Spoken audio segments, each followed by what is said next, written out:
Good morning, sweet world, and welcome to the No Dunks podcast presented by FanDuel. It's Monday, May 18th, 2026. I'm Jay Skeets here in the Classic Factory, and alongside me, as always, Tass Mellis. Podcast listeners, this is for you. Next to him, it's my Top Shot hot boy, Trey Kirby. Ayo. Ayo. And over yonder, filling in for JD today, oh, look who's back. It's Eshwa Kid. How y'all doing? What's up, Esh? Great to see you, man.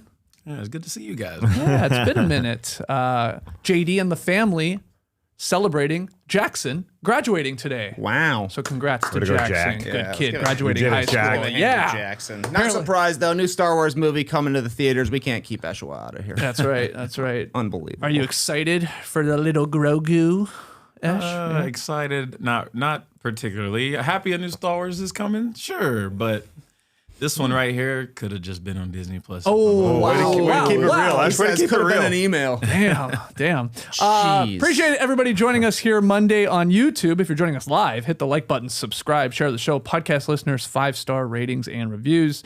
On today's show, we're going to preview and predict the Western Conference Finals between the Thunder and Spurs. That tips tonight. And, Canada. SGA is once again the NBA's most valuable player.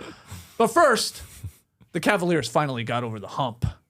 We got to talk Game 7. After losing in back-to-back seasons in this round, in the semifinals, the core of Donovan Mitchell, Evan Mobley, and Jared Allen have finally advanced to the Eastern Conference Finals in their fourth season together. All it took was adding James Harden at the trade deadline and some hot shooting from Sam Merrill in Game 7. So the Knicks will host the Cavs in Game 1 of the Conference Finals Tuesday night at Madison Square Garden on ESPN. We'll preview and predict that series on tomorrow's pod. But we're talking Game 7, and Tass, unfortunately, this was another blowout. I say unfortunately because we had 3 pretty crappy games this weekend when you go back to the 2 Game 6s and then Game 7 in terms of just blowouts here. Yeah, what was this for Detroit? That doesn't get any worse than that. No. At home, Game 7 to lose like that. I wish the PA announcer would have came on with a Detroit basketball is not available tonight. I mean, that did not look like Detroit basketball at all. I know everyone on the broadcast was crediting Donovan Mitchell for his assists to start the game, but a lot of it was just bad point of attack defense or just rotating and collapsing. And so the pass was there for Donovan Mitchell. I know Donovan Mitchell was feeling it, hitting his first 3 from 27 feet, and it felt so good. I'll take one from 37 feet and hit that one. He was on point. But you mentioned James Harden being acquired. This game, because it was so bad, you don't really look at James Harden's numbers because he has had a classic bad Game 7. 9 points, over 6 from 3. Classic Game 7 stuff. But more field goals than assists. Also, Didn't matter. Turnovers. It didn't matter. 2 field goals, 1 turnover. Harden didn't play bad. He didn't play good. No, I'm not pointing out. Didn't matter though. This It was did not matter. an absolute smoke show. Yeah. And the Cavs, They were aggressive from the tip, too. They were good. Yeah. And in your arena, Game 7, you want your audience or your crowd to get into it, and they weren't there. They couldn't be there. I mean, you saw shots of the crowd, just empty seats really early, unfortunately, in this game. They were not ready. It was just surprising. Surprising to see that. Surprising to see Cade's season, which was amazing. And like that, you can look and point fingers at JB Bickerstaff. Maybe he should have gone to Ron Holland or Javonte Green, guys who have that energy defensively, but it didn't matter. It really didn't matter. Nobody, name one Piston that had a good game. I don't think you can. Duncan Robinson. He was literally their best player. Off the bench. Yeah. I guess so. Yeah. Yeah. Toby. But I mean, that's the Ofer. problem. Yeah. Tobias Harris, Jalen Duren, Asar Thompson, 17 points total. It ain't going to work, especially when Cade is having an off game. I thought Cade let the game come to him too much. He was super passive, I thought, in this one. The Cavs, to me, played great, and I think that's a huge part of it as well. The Pistons just could not keep up scoring-wise. I thought they played hard enough in the first half, just not playing very well. And then in the second half, as the Cavs continued rolling, Detroit really let go of the rope, and it just turned into a dunk fest for Jared Allen, the nerdy Shaq out there, dunking everything and then bricking away at the free throw line. I'm ready to retire the lights are too bright meme for this guy. Yeah. He showed up in 2 Game 7s, undefeated in Game 7s in his career. I do like that he's now taking on the Knicks, though, where it all started. Totally, that the lights were yeah. too bright. So we'll see if MSG is maybe too bright. Yeah, but I thought he was great. I thought Mobley was awesome. And Donovan Mitchell was just in complete control of the entire game. Clearly saw something in their scout where he knows the big is going to come to him. So we saw when he had his 39-point half, he shot a ton of floaters over the bigs. And this one, it was when the big comes over, just drop it off to Mobley or to Allen. Sam Merrill checks in, starts hitting a whole bunch of threes. And yeah, the Harden thing is pretty funny because what an ultimate legacy series for this guy. If you think James Harden sucks, you say, look at games 1, 2, and 6 when he was sloppy Jim. More turnovers than shots made. He sucks. If you think he's good, he carried them in games 3, 4, and 5, got them back in the series. Then he finally wins a game 7. He's now over 500 in game 7s in his career, all because of his teammates. Yeah. So whatever you thought of James Harden, it's still true after this series, which I really like. That's true. Yeah, that's a good point. The Cavs were just like cashing threes in early in this game, built the lead 6 of 13, I think, in the first 12 minutes of the game. That's tough to overcome for Detroit because you had Wade hitting one, you had Sam Merrill hitting one, you had Mobley hitting like an end of shot clock grenade that he banged home, and then you had a couple there from Mitchell as well. I mean, great shooting from the Cavs on the road in the other barn, and they just started there hot. Shu said it was only the second time in their last 9 games Cleveland had won the first quarter. This wasn't something they'd been doing, whether in wins or losses, all postseason long. So to get the lead and then to build on it, and a big part was like, how many possessions were there where they had like 2 or 3 chances on said possession because they were attacking the glass, long rebounds. It sort of looked like game 6 to me, just the opposite of the teams. Like we were talking about great rebounding from the jump from Detroit in game 6 on Friday night. It was Cleveland in game 7 doing that. Again, long rebounds and just getting all these other chances. Yeah, it was odd just to see the Pistons fight level not be there for the defensive rebounding. And then because they're collapsing was really late and the rotations were really late, they weren't there. That being said, you got to give Sam Merrill, I thought, a lot of credit. His threes just weren't open because of the collapsing. He did have to put it on the floor and then hit shots. He was really, really good. I keep thinking about that question Trey asked earlier in the season. Would you rather have AJ Green in the Milwaukee Bucks or Sam Merrill? And that was the big question. And I thought, I'm buying AJ Green's muscles, his rotation or his shot release, I should say, was way above his head. So I'm taking AJ Green. But after this series and after Sam Merrill taking a freaking truck of Asar Thompson, I mean, that guy, many times Sam Merrill stepped up and was able to be physical in this series. He even missed game 2. And that was the game that they obviously missed him. But he came back and was really, really, really good in this series. And you've seen the stats, I mean, all postseason long. Sam Merrill is like the bellwether for this Cavaliers team. Their record is pretty dominant when he's been healthy and when he plays, and it's been more of like an average team when he has been out there, but he was huge. I mean, yeah, I definitely had in my notes at one point, like, wow, this is the Sam Merrill game here. Game 7 on the road. Now, a lot of other guys contributed, and yeah, back to Donovan Mitchell. The 4 assists and 0 turnovers in the first 13, 14 minutes a game, that was something, because we, again, to go back to Friday night's game 6, we were like, is Donovan Mitchell ever going to get an assist again? Like, what's going on here? Like, he's not setting guys up. It's either, it's feast or famine with the scoring. He was bad on Friday. He was awesome in this one. And then when Detroit tried to make the run in the third quarter, wasn't much of a run, but, got it to within 15, 17. I thought Mitchell buried any comeback hope. I thought he was great in the third quarter. Obviously looked to score a little bit more, got to the line, had 15 of his 26 in the quarter, and just completely ended the game and got us into early garbage time. Yeah. Mm-hmm. What else from this one before we start, talking about what the Pistons are going to do in the offseason? This is a good series to look back on when you're trying to remember, why do we always say game 5 is pivotal? Because this series could have been tipping the other way with the Pistons up by 9 with 3 minutes left at home, and they blew it, didn't score for the last 3 minutes of the game, missed their last 5 shots, had a turnover due to a shot clock violation. Cavs come back to win in overtime, gives them 2 chances to win one of these last 2 games, and that's exactly what they needed because they turtled it in game 6, but they came back for game 7 and won. So, we say it literally every time there's a game 5. This is a pivotal game 5, and that was a pivotal 3 minutes in this series. Totally true.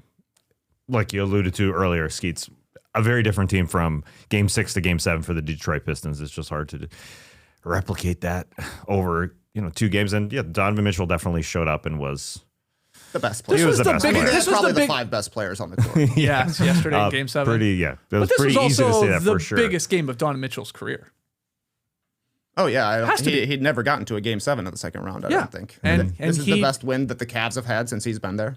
Best one the Cavs Also, have had since LeBron. He's coming off back-to-back stinkers to like get us here to Game 7. He was not good in Games 5 or 6. And for him to obviously come through here and deliver with the 26, 8, and 7 to finally advance past the second round, get that monkey off his back. I mean, this guy has been in every postseason, right? Every year he's played. He's there a lot of times in the second round. Now he gets to go to the conference finals finally. And he got some help because Mobley was great. Jared Allen, Game 7 Jared Allen. We got Game 6 Clay, and now we got Game 7 J.A. And then all these other guys contributing. Yeah. Max Strus energy, Sam Merrill threes. And I'm with you that 5 or 6 of the best players last night were Cavaliers in Game 7. Yeah, and obviously James Harden was not good in Game 7, but as Trey brought up, James Harden helped get them here. Yeah. No doubt. Oh, yeah. He was a huge part of it, so the trade worked out. They got to the conference finals. Well, I think that even though he didn't play well offensively, he just had a bad scoring night, if we're being honest. But he was he ended up 2 for 9 or 2 for 10, 2 for 10, I guess. But he was deferring to Mitchell, I thought was kind of big. They were letting Evan Mobley bring the ball up as well. Harden was like decent defensively. Yeah. He's got way more size than Darius Garland did, and that's a thing you can exploit, especially a huge Pistons team. Could not exploit Harden. He was hustling. He was getting offensive rebounds. He's outrunning guys, Only 1 turnover is huge. He set up Jared Allen for a lot of his dunks as well. So even though Harden was like taking a back seat, he was not bad in any way, shape, or form. He knew he didn't have his scoring going, so he wasn't forcing it at all. And I don't think you could say the same about other players on the Pistons. Like, even though Harden didn't play great, he still outplayed Tobias Harris. Yeah. Tobias Harris, did he hit a shot? No. Since like the second half of, since the first half of Game 5, I think he maybe hit 1 or 2. He was pretty bad the last 3. Bad over this last little part.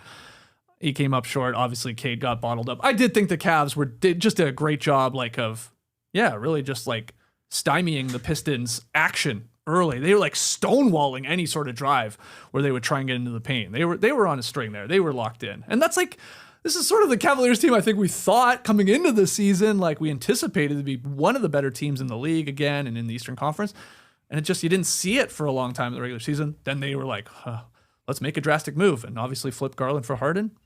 And even then, there were stretches where it didn't look all that promising. So for them here, and I don't know, what game is this for them? 96? 96. Jesus. Yeah. Like that's some of the best Cavs basketball we've seen them look this season. Mm-hmm. And then on the other side, the Pistons literally couldn't score on fast breaks. Like wide open fast breaks, just couldn't pass the ball. I mean, it was 8-7 midway through this first quarter, and that's when the Cavs took off. Because, the Pistons didn't do much to get their crowd into it. Couldn't score. Couldn't pass. Real funk. And, Cade's long season here, whatever game it is for them, considering his lung, maybe that all caught up, but either way, he was not himself. And the whole team just crumbled. It did feel like you could tell Cade wasn't himself. The first 2 times he touched the ball, he threw that outlet pass like 10 feet too long. I think it was Harris was streaking. Yeah. He threw the oop to Asar Thompson. Could have finished it. Would have been a tough finish for Thompson. I thought it was a bad pass from Cade as well. And then he was just content to get into jumpers. Yeah. And it's like, this guy's supposed to be playing downhill. And I think part of it is the Cavs were switching things. And you heard Stan Van talking about it. He's like, they just want every Cade bucket to be 1-on-5. Yeah. And that's what they made it. They made it tough on him, but I just thought there were times when he was a little passive in this game and kind of just content to stay on the perimeter when he's got to be drawing free throws and getting some buckets inside. Just wasn't there, though. Yeah, and then I saw Kelly Dwyer write about it here this morning. JB Bickerstaff's sort of lineups or decisions here in Game 7. You alluded to it, Tass. Like, Javonte Green did play in all 82 games this season, and he was pretty solid. Now his minutes dwindled in the postseason.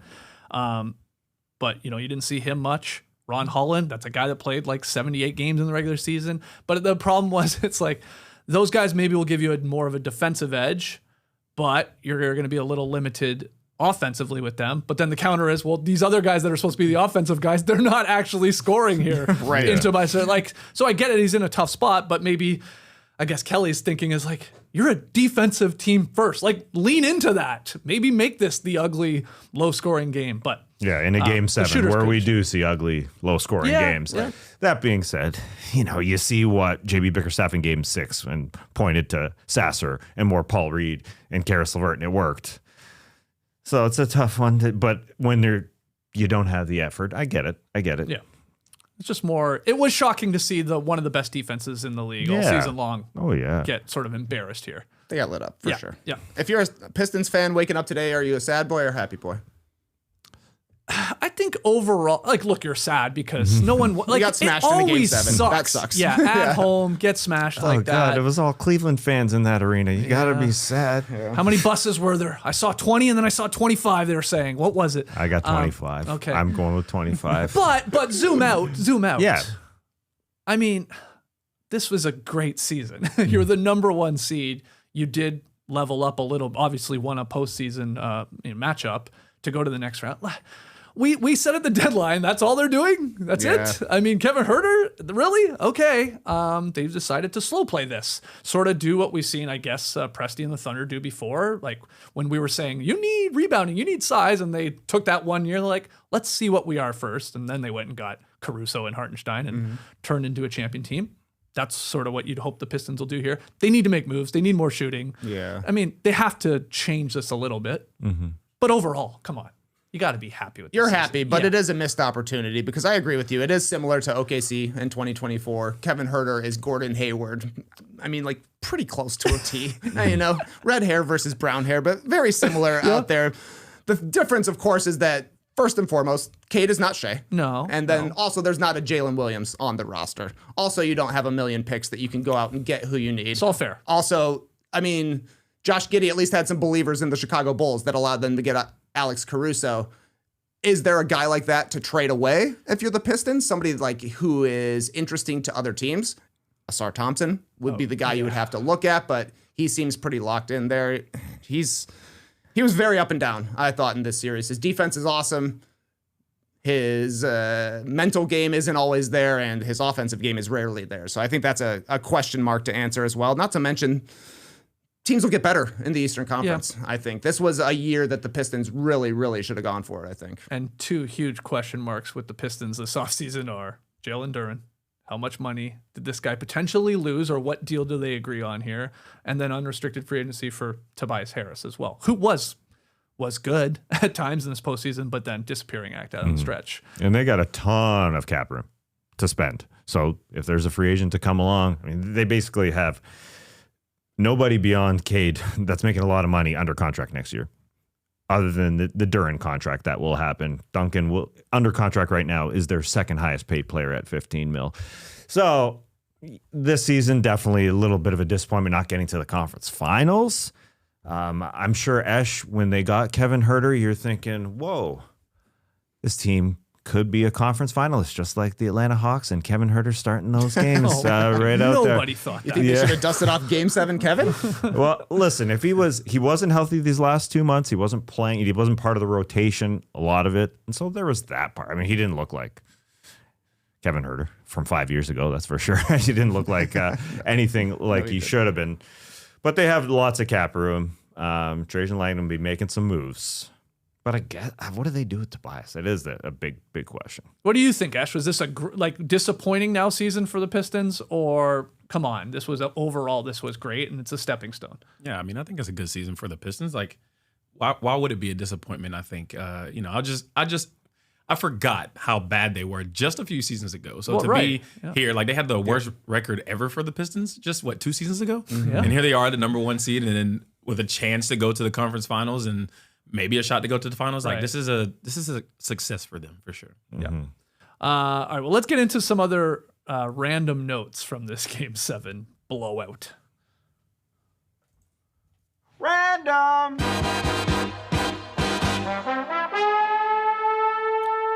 The first one was the buses. Dan Gilbert. Hell of an owner move there, sending, I guess, 25 full buses of Cavaliers fans to Detroit, and you could hear them. They were loud. They were quite loud. I mean, I think they were helped out by the fact that their team was rolling and the Pistons crowd was crickets, but And they got uniform T-shirts. Yeah, beat Detroit. Yeah, the dark red, the burgundy. So, yeah, they were... It felt like a Cleveland game at times, obviously, because Detroit stunk. Now, but that's a lot of buses. How far is the drive from Cleveland to New York? Is this happening there? No way, right? That's too far. Yeah, that seems too far right. To send 25 buses. I feel like it's drivable. I don't know. I have literally no idea, but tell me 8.5 hours. Yeah, the problem is it's the drive there is not the issue. It's the drive back, right? because like you're going to play a night game. Yeah, And then that's a good point. You're Yeah. going back to the morning if you're driving back. I don't know what it is. Cleveland to New York City is 7 hours and 20 minutes. Oh, geez. Okay, I basically just okay. did that to New Orleans. It's a drive. How many Buckies are between them? Okay, probably not happening is my point. Yeah, But there'll be probably some not. Cavs fans maybe flying over to New York. Oh, actually, you would need Dan Gilbert to pay for those tickets if you've seen the prices for game 1 there. Yeah, Dan Gilbert was probably like, whoa, how much is gas for all these buses? Yeah. Ridiculous. But anyway, pretty cool for an owner to do there. Totally. A lot of respect to him. Yep. What else you got from this one? I'll start at the very beginning. The pregame hype video was awesome. Yeah. It was Common talking about noise, basically, and it felt like we got moments that real sickos know. They even put in Zaza Pachulia, nothing easy in there. They had Kevin Durant stepping his toe on the line against the Bucks, complete with a zoom in on his toe. I thought that was pretty sweet. Yeah, I'm glad you brought up the Game 7 Zaza clip over the Verve's Bittersweet Yeah, it was Symphony. sweet. That was, we got me hyped. Oh my God, Zaza yelling at us, nothing easy. It was a great Over open. Bittersweet Symphony. Great It was great. open. Plus that drone shot coming from the rafters. That was nice. This was real nice. Prime's last game of the season. They Yeah. said goodbye last night because they do not have the conference finals here. Everybody's saying goodbye to Dirk. I didn't get that bye to Dirk specifically, Hmm. as opposed to the other guys. Are the other guys going to be around? I don't know. There was just a lot of bye Dirk.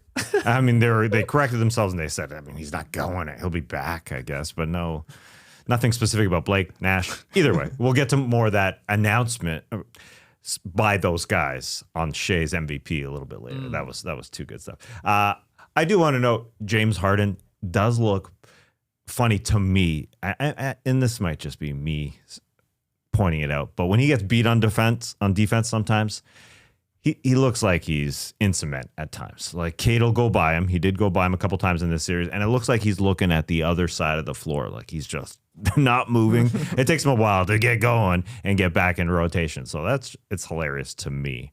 If you could do a little montage with just James Harden, he's kind of looking like Dylan Brooks looks at, during a national anthem, just like locks in. It's pretty funny. If you're in my seat anyway. James Harden was on some bullshit last night with some Grifton calls too. He was doing his. I loved when Duncan Robinson did a James Harden move to James Harden in the corner 3. He did some embellishing on a 3-point shot and got the free throw. The guys were doing it. I mean, Mitchell was doing it to that guy with a Bugs Bunny on his shirt, I think. I mean, in the front section. Oh, the baseline. Yeah, no, the they were baseline. talking shit to that guy. Yeah. There was 1 or 2 guys that are there. They're always there. I think even Jared Allen was saying something to them at one point. Oh, really? Yeah. Yeah. Did we have one of the quickest replay reviews of all time when Duncan Robinson smacked Schroeder in the face? Yeah, that was quick. That was so quick.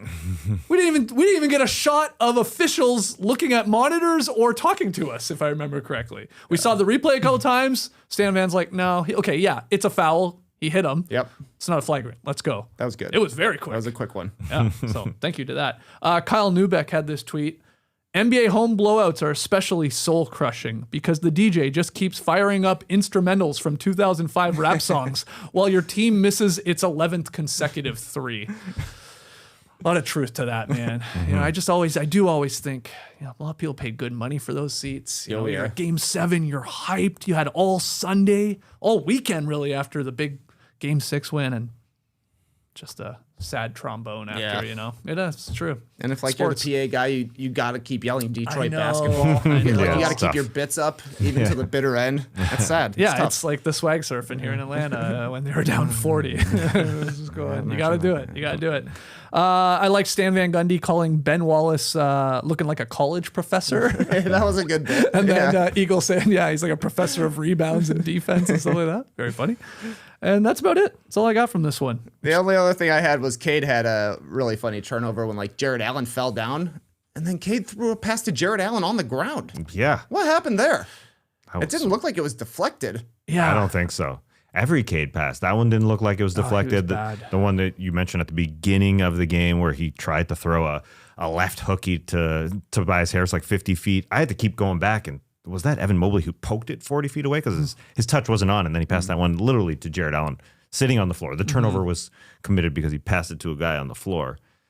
Cade wasn't right. No. I mean, that's how we got to a blowout situation. Cade was bad. Not a good Cade game. And then nobody else of course, Right. helping. I mean, Jalen Duren back to nothing. he did- Beef stew he did was nothing. brutal. He did nothing. And Paul Reed, the magic ran out. Like Tobias can't hit a shot. Duncan Robinson was okay, like you said, but otherwise it was pretty bad. Yeah. That's Not way to go ideal. out. No. No. But good season overall. And we'll see what they do. They have big decisions here as they now have shown that they are one of the better teams, obviously, in the Eastern Conference. Now you got to obviously get Cade some help scoring wise and got to figure out how much is too much for Jalen Duren after what we just saw. He's an important piece. He was great all regular season, but I don't know. That guy, you can't go you're not going max on him. There's no possible way you are. That's how you get yourself in trouble as a franchise. That's right. Yeah, it takes them in the playoffs. Takes them multiple quarters to get going. And they tried to go to him in the first quarter after the timeout. JB Bickerstaff goes to him. He missed, but then he was able to get it going and getting a miss and put back. And then they forced the Cavs to call a timeout, but it didn't last long. No. So it's a fair question, especially with a guy who's going to get an All NBA award, I assume. He'll probably make a team. Yeah. I think so. Yeah. All right, well, let's hear your thoughts, everybody in the stream team, on the Cavaliers' dominant Game 7 win. And again, we will preview and predict the Eastern Conference Finals on tomorrow's podcast. We're going to take a quick break, then we'll talk SGA and look at the West series. FanDuel is giving you better payouts on same-game parlays, all NBA playoffs long. I heard pre-show that we only have 12 to 21 games remaining in the NBA playoffs. That's exactly That's right. pretty sad. It's either 3 sweeps or 3 Game 7s, so 12 or 21. No in between. Nope. No, in between. That'd be crazy. Anyways, with more ways to build and more value every time you play, you can stack your picks your way for every game, every matchup, and every moment, from spreads to player points to threes and more. Build it all into one same-game parlay and go for bigger payouts. So if you're betting same-game parlays this NBA season, bet them on FanDuel, please. Here's a 4-legger that FanDuel has running right now. These are all point, rebound, assist totals. Okay. For 4 men. Chet, 30 or more points, rebounds, assists combined. Going over. Castle, 35. Don't know about that one. You better think last, Castle. SGA, 40 points, rebounds, assists. Yeah, probably. Wemby, 45. Whoa. Yeah. The stair steps. Wow. Assist. I'm going to... Oh, I don't... There's no way all 4 of those hit over for sure. That seems pretty Yeah. tough. They're stair stepping you. Stair stepping you. Chet, Castle, SGA, Wemby, 30, 35, 40, 45. That's a plus 3306. $10 wins. $330. Okay, I mean, it pays. It definitely pays. That'd be a high-scoring game, it feels like. Yeah. Or a bricky game, I guess, with just like heavy rebounding numbers lot for of these boards. guys. They all go over 10-plus boards. That'd be crazy. More options, better payouts, all at NBA playoffs. Lion, head to the FanDuel Sportsbook app to get started. FanDuel, official partner of the NBA. Play your game. Play your game. New trench coats for everybody. New trenchers. Thunder guard Shai Gilgeous-Alexander has won a 2nd consecutive MVP award. The NBA announced this last night. Well, Shams announced it first. Pissed off everybody on Prime. The now 2-time MVP finished with 83 first-place votes compared to 10 for Jokic and 5 for Wembanyama. Cade Cunningham did get 2 first-place votes. But Shai runs away with this in the end, Tass, going back-to-back like he's Steve Nash Yeah. back in the day. And Steve Nash announced it. That was cool. He was the guy who got to announce it because he has been his mentor.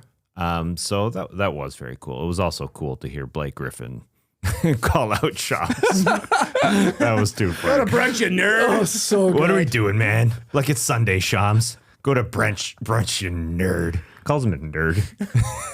That's pretty Blake's funny. Yeah, that he's was funny. good. I think he's actually the next Charles Barkley. Wow. He's outspoken, but he's also willing to take it and Yeah. very, very self-deprecating. But yeah, Shai deserves it. I thought it was funny, his little moment with Steve Nash and Dirk. Dirk asks him, like 10 to 15 years from now, you're looking back at these 2 MVPs. What are you thinking about him? He's like, probably that I used to be really nice and now I'm washed up. And Nash is like, that's exactly what it's like. Still advising him, very even as he accurate. wins. So a couple things about this. SGA's raw scoring actually went down this season from 32.7 points per game to 31.1, but he scored those points far more efficiently, which is pretty amazing. 55% from the floor, 39% from 3, 88% at the line. So flirting with a 55 40-90 line there. Sam Quinn of CBS Sports noted that the only other player to ever achieve those shooting percentages on more than 250 total shots was Kevin Durant. And Kevin Durant did it in 47 games in 22-23. So SGA did it in 68 games and still managed to finish his season with fewer total turnovers and almost twice as many assists to that KD season. So just mad efficiency here from this guy. He's the 7th player over the last 40 years to win multiple NBA MVP awards by his 28th birthday. Does not turn 28 until July. SGA. LeBron had 3 MVPs by 28, and then it's SGA, Jokic, Giannis, Curry, Duncan, and Jordan having the 2 up to that age. Pretty incredible.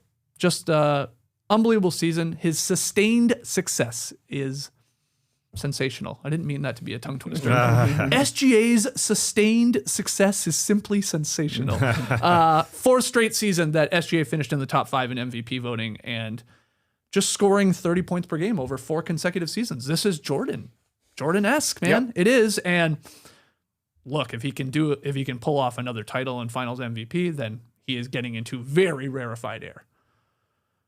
Were you shocked at all that he ran away with like 83 of the first place votes? Did you think it'd be a little closer? Not really. No, he was always leading in the Bontemps straw polls. And, we do podcasts every day.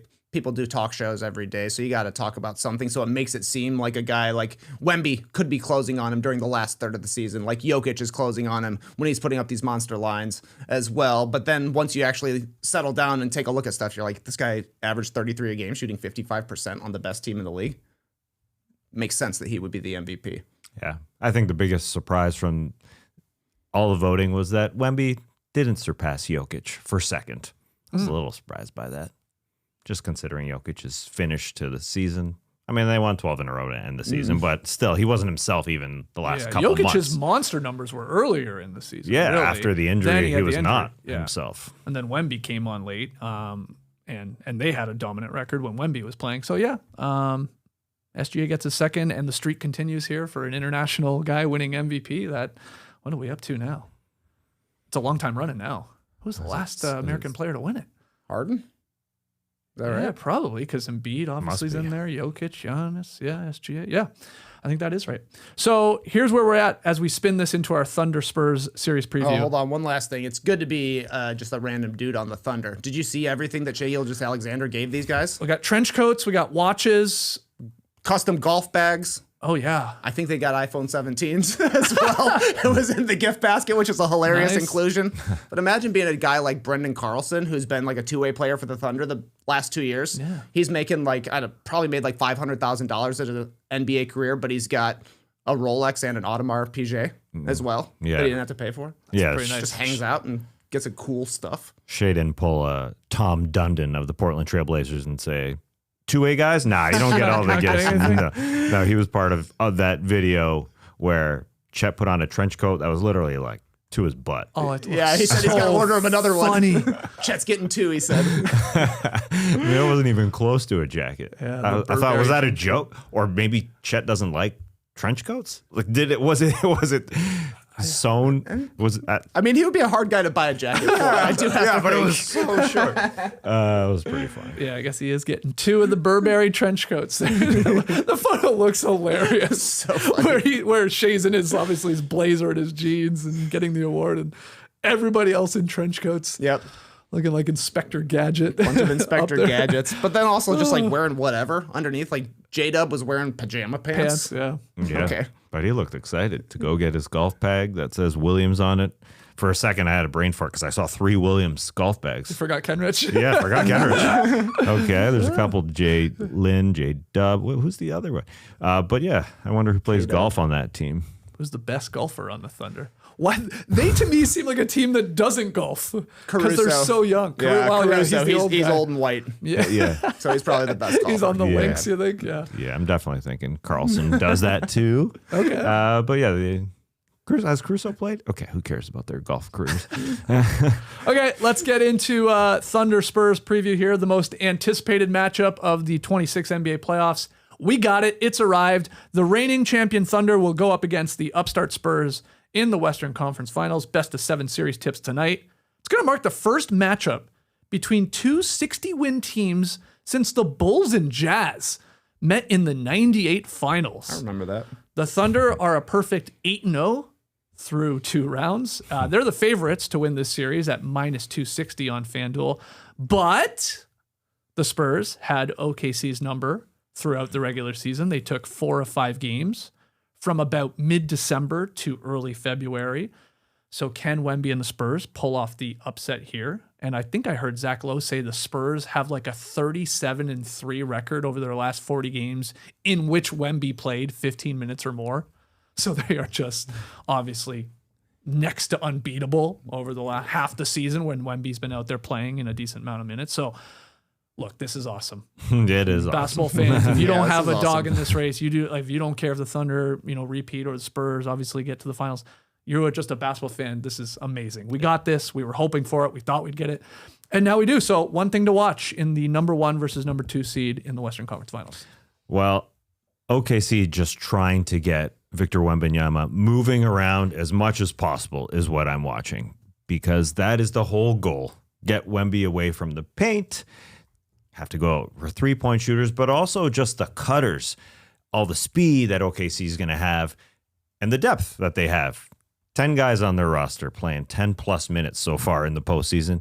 And now you get a Jalen Williams back who's going to start. A.J. Mitchell, a guy who averaged 19 points per game, can just come off the bench. And so that factor of just trying to get Wemby as tired as possible with a team that is extremely well-rested in OKC, having a week off. Because you look at the numbers in those four wins, they're 4-1 against OKC. Wemby didn't block a lot of shots. He only blocked 6 blocks in those 5 games that he played. Now he played some fewer minutes, but still, he was scoring.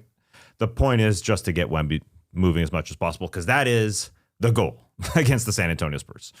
You have to tire him out offensively as well, because OKC is ready for this. They have been prepared. They had 2 playoff rounds, but they also got a week off in between each. They're waiting for this conference finals. They planned the whole thing, and so I think the whole plan is Wembanyama getting gassed if they can. And in a lot of those regular season matchups, Wemby would play against, or he'd be put on the Carusos of the world, the Dorts of the world, so he could just roam. And it was like, we will see if you can beat us from distance. We had the one game where Caruso was like 2 for 12 from deep, to 12 3-point attempts. Big part of it, he's wide open. He's got to take them. You got to shoot them. But I'm with you. I mean, I look, will we see Wemby on Chet? I hope so. I think there'll be some matchups, but I don't know why the Spurs would go away with what was working in the regular season, putting Wemby on one of those non-shooters so he can just roam everywhere, eyes everywhere, everybody else be aggressive on the perimeter, all our young athletic guards, and he'll be back there obviously as the insurance factor. So I think we'll see more of that too. But I get your take on what they got to do to Wemby to tire him out.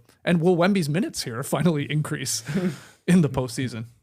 Yeah, I mean, they haven't had him need to play a whole bunch of minutes. That's going to be exciting. For me, the big thing to watch here is best player in the world status is up for grabs in this series. Because at first I'm thinking, wow, Chet versus Wemby, what a cool matchup of rivals. Guess what? Wemby's passed him. Like, it's not even a question between these two guys anymore with how good Wemby has become on the defensive end, combined with his offensive skills as well. So you got to look at the next logical rival for Wemby, and it is SGA, 2-time MVP, best team in the league, defending champion, awesome player. He would be the best player in the world right now, but Wemby is right on his heels. You can make an argument that he was the best player in the league the last third of the season. Maybe has been the best player in the league when he's been on the court in the playoffs as well.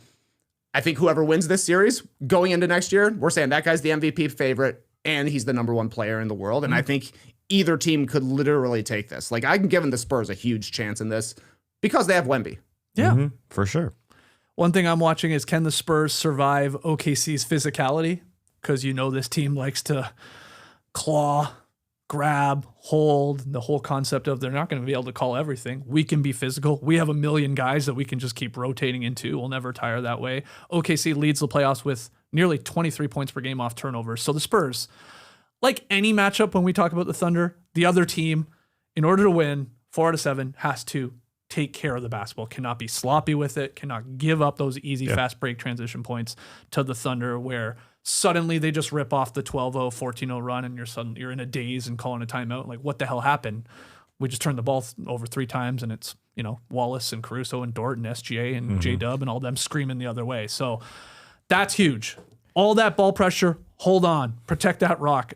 And I think they can. I think the Spurs, even though these guys are young, they play with a physicality to them as well, in Castle and Harper and Fox. So, look, it's different. Minnesota had one, let's say, good perimeter defender in Jaden McDaniels, because Ant was definitely limited. I wasn't really impressed what he brought defensively in that last series, but OKC has, I don't know, 4, 5, 6 guys. Case and Wall. A lot of good defenders. So I'm excited to see, because the Spurs guard play is a big reason why they're here and ahead of developmental sort of progress here. And why they beat OKC 4 out of 5 games. Even though they weren't turning over the Thunder a ton, they were running a ton. And the fast breaks, whether it was off makes or misses from OKC, off free throws, they had one guy bring up the ball as fast as possible. One of their guards, whether it was Castle, whether it was Harper, or whether it was Fox. And they would pick their matchups and say, we can go right hard, right at them. And that's why they won. They won because of their guard play. You look at Wemby's stats throughout those 4 games and the 5 games they played. He averaged 20 points per game this season versus OKC. -1 quiet game, whereas he was even quieter. So those are the numbers. We talked that FanDuel line. He's not going to score a ton, I don't think. I think it's those other guys that you have to rely on, because they match the turnover scoring from OKC with just running the heck out of it. And we shall see. We shall see what Chet can do versus Wemby. This is a big series for Chet in that regard, because Wemby has owned him to some degree, but Chet is having his best playoffs of his career, and he's been awesome on offense. He's been so good on offense. So there's a lot on his shoulders that he's ready to. I'm sure he's ready to go up against Wemby, even though they won't be matched up. You're going to get Wemby to guard Hartenstein to start, just to be able to roam and not have to go out to a 3-point shooter. But Chet's got a lot to play for. Castle is, I think, hugely important in this series as well. He's kind of been foul happy, I think, during the postseason so far. He's fouled out 1 game of each of the first 2 series that the Spurs played. He's been in foul trouble a bunch of other times just because he plays so aggressively and plays so physically. They need him to help try and wear down Shai Gilgeous-Alexander. They need him to be efficient on the offensive end as well. It wouldn't be surprising to see the the Thunder do something similar to what every team does, where it's like, okay, Castle, we're going to give you wide open jumpers. How many jumpers did he have against the Timberwolves in Game 6? He was knocking them down right away. That was huge. But you got to do it against this Thunder team, because to beat the Thunder, you got to make threes. So they need him to keep his head and to be able to play at playoff level while being able to stay on the court as well. How do you think San Antonio plays SGA? Do you think we'll see what the Lakers did and just a bunch of double teams on him, like the Spurs did to Anthony Edwards, where they sort of trap and then recover because they're so athletic out there and you got Wemby behind you? Mm-hmm. Is that the game plan? Do that again with SGA just in the Ant role? Probably not right away, but eventually they'll get to that, I imagine. Yeah. Yeah. I think they do start 1-on-1.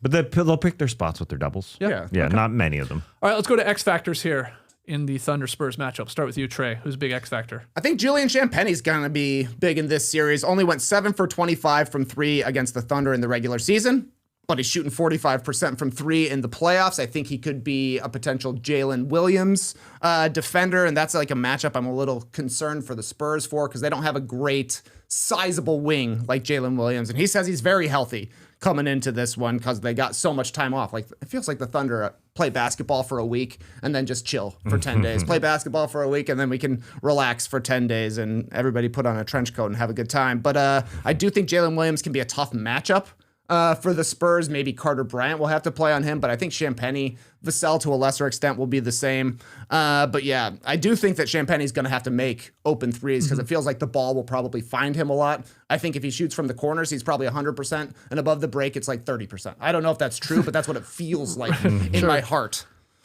Yeah, it feels like when it comes to Jalen Williams, like he'll be fine coming back from a long time out because he had to do it multiple times this season. And I think he got better each time he had to return because the last one he did really, really well. So to me, the X factor are X factors on OKC's side. All those guys off the bench. because you know they're going to bring so many of them. So Caruso, can you just bump and grind Wemby just to wear him down here?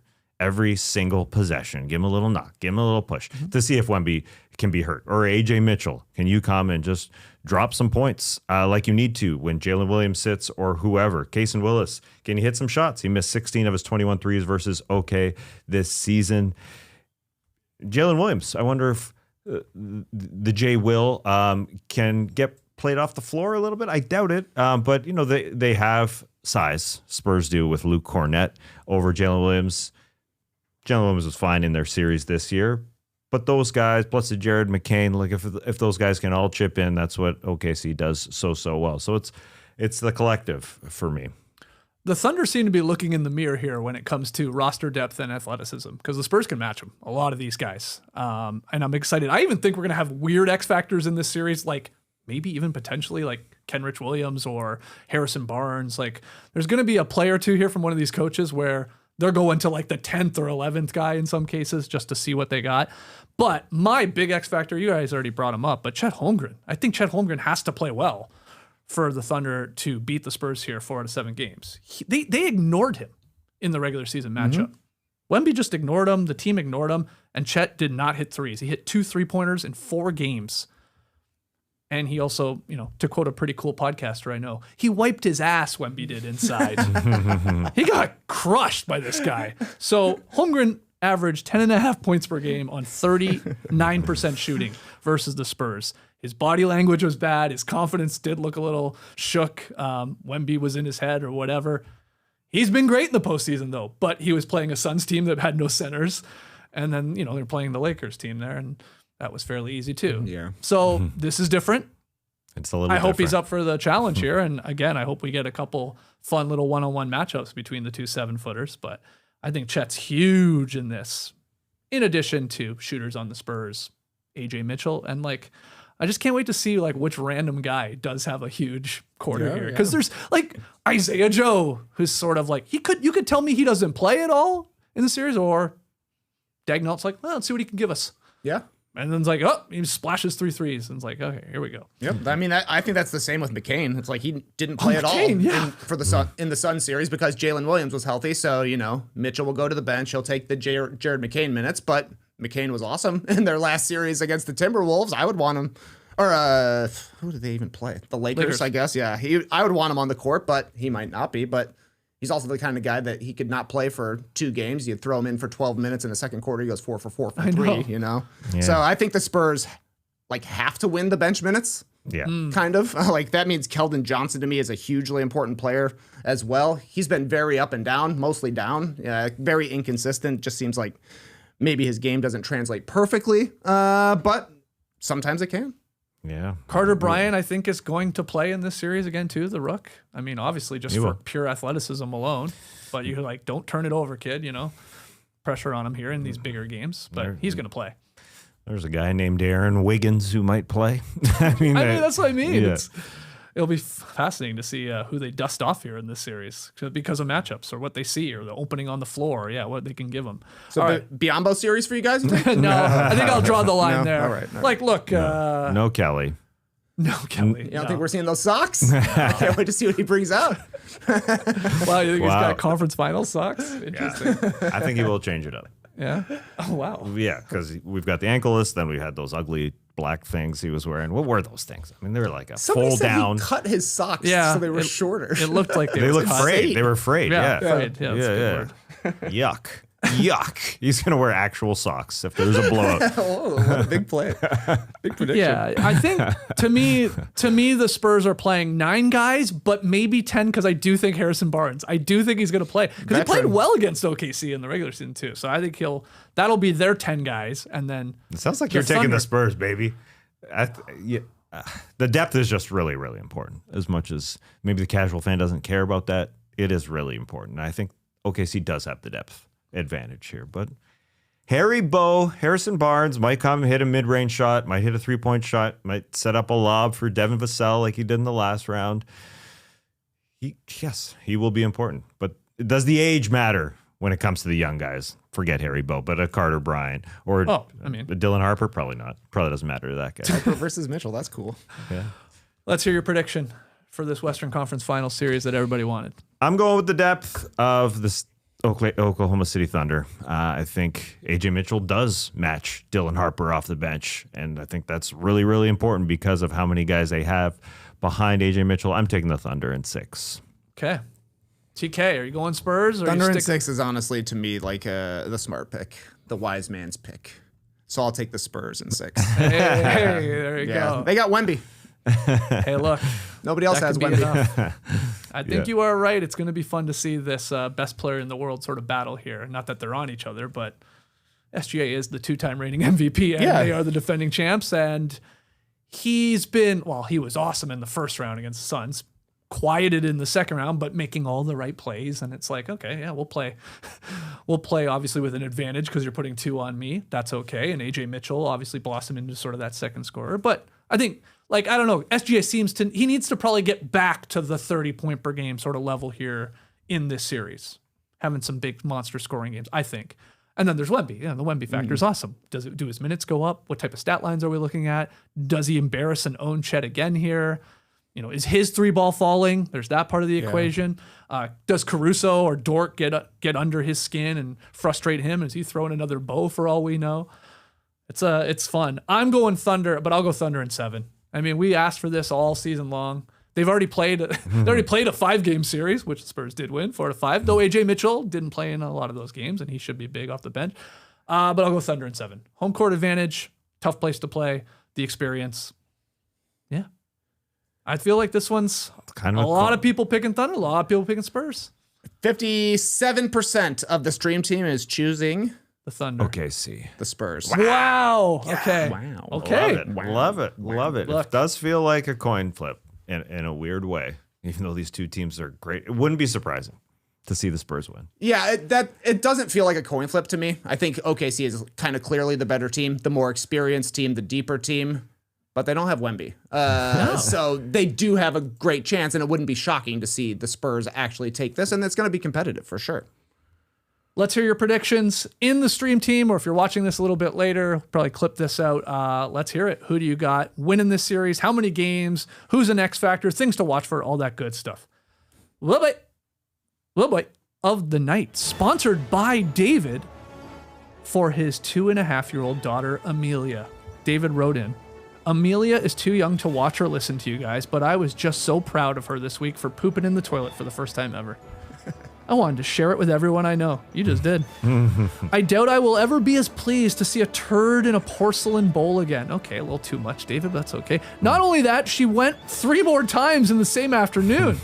All dead center of the bowl. Okay, now way too much. Yeah, Breen poops here. 4 afternoon poops. Maybe she's trying to join the Tweet of the Week army. Oh, good save. You're back, David. Thanks as always for the daily classics. Listening to you guys banter always puts a smile on my face and helps balance out the stress from potty training. So David coming through with the Woe Boy sponsor. Cool. You think he had to run that by his wife or his partner? No. Hey, I'm thinking of sponsoring Amelia's potty training on a basketball podcast. Yeah.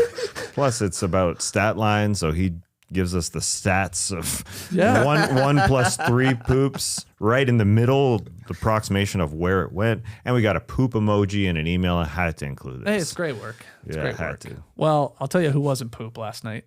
Evan Mobley. That's your woe boy. Scored 21 points to go with 12 boards in the Game 7 win, 7 to 10 from the field, 6 assists, 2 steals, 2 blocks.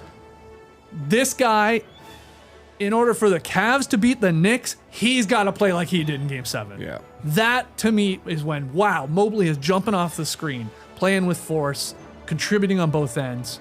You know he's there, and he is making an impact, and it was, overall, he got better and better as that series went on against Pistons, and I think he's got to maintain that level for them to beat the Knicks, who are the favorites in the Eastern Conference Finals. But good game from him. Very good game for him. Little bit. He missed some free throws, but that's okay. Well, that was the best defense the Pistons had last night. At the free throw line, man. Yeah, I think Stan Van said that. Night.